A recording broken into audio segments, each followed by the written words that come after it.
Welcome back. I'm fired up. Listen, this is the raw truth, the absolute, unfiltered truth you need to hear if you want to build real wealth. We're tearing down the biggest scam the internet ever sold you.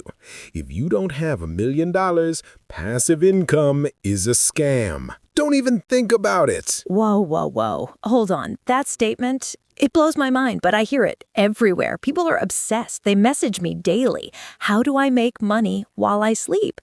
You're saying stop looking for the lottery ticket. I'm saying stop being a fool. You are looking for a return on a principle that is too small. If you're earning the median wage, focusing on cracking an 8% return or a 15% return is a complete distraction. It's noise. Your time, which is your most valuable resource, your energy, your attention, is infinitely better spent figuring out how to 5x your active income first. That's the first foundation. So forget the Etsy store, forget the little side hustle selling widgets. You're telling people to focus on getting their main income to $100,000 or $160,000 first before they even look at an investment app. Absolutely. The side hustle game is the volume game, and it's hard. You're competing for pennies with everyone else who's broke. You get a significantly higher return by putting every ounce of energy into increasing your active income. Stop competing on price. You have to position your existing skills on the highest return market possible. This is skill arbitrage, right? You have the example of the writer. Same skill, move him from a lower value market to biotech, and he 5x to salary overnight. But how do I know where that high return market is? You have to know what problem you solve and who has the money to pay for that solution. Think about this. Selling to friends or people selling out of their own wallet is the worst strategy. They're afraid of hearing no. But if you're pricing correctly, if you're positioning yourself for maximum value, you should be hearing no 7 out of 10 times. If everyone says yes, you are way too cheap. That's the tough love your broke friends won't give you. Okay, let's say I've cracked the code on my active income. I'm making great money. Now I want to shift. I want to build something that lasts. I need systems. I need a moat. This framework, this is the real meat.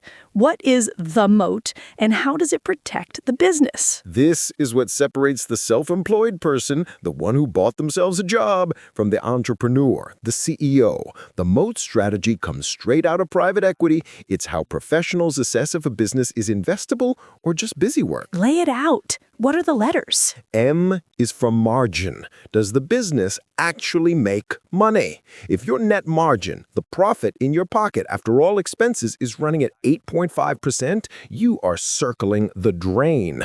A good, strong business needs at least 15% net margin to survive turbulence. That low margin is exactly why so many side hustles fail. They confuse revenue with profit. They're working 80 hours for 5% margin. Okay, M is margin. What about O? O is for ownership. Do you control the levers? Do you own the intellectual property? Do you own the distribution? Do you own the entire process? If you are entirely dependent on Facebook or Amazon or YouTube, you don't have ownership. They control your destiny. Stop building on rented land. So if I start a content company, I need to own the email list. I need to own the relationship. Got it.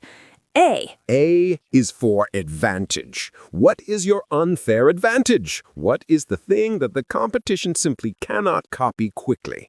All arbitrage windows eventually close. Maybe you have incredible distribution because of your brand. Maybe you have 10 years of specific deep industry experience. You need to articulate that advantage or you're just noise. And T is the final piece of the moat, the total addressable market. Correct. TAM. How big is the market? Look, not everyone needs to play the billion-dollar game. You want a small business that gives you a great lifestyle? That's fine. But you need to know objectively what amount of income is reasonable for you and if the market is big enough to support that ambition.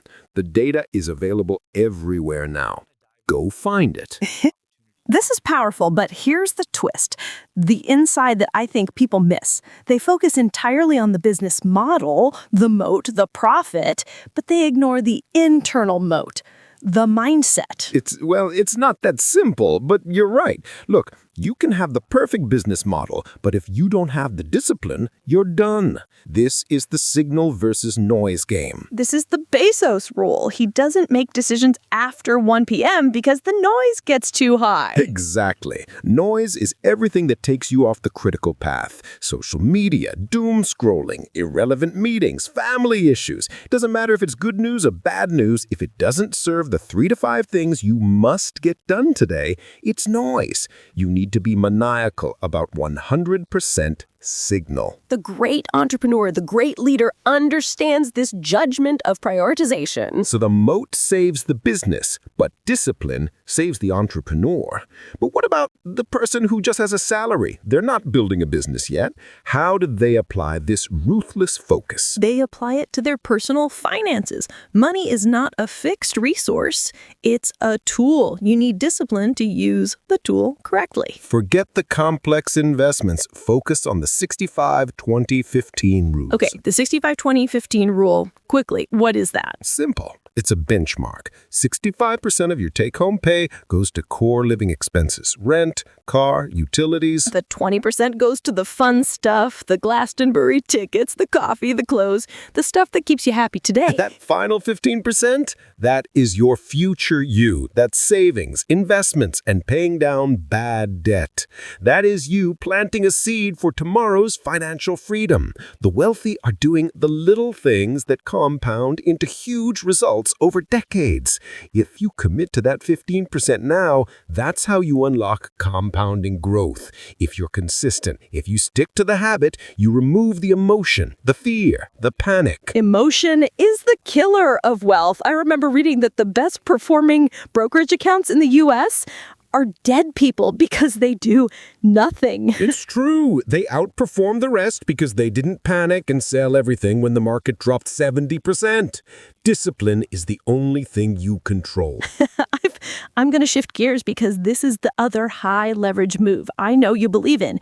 You've said that if you're early on, you should stop investing money and start investing in yourself.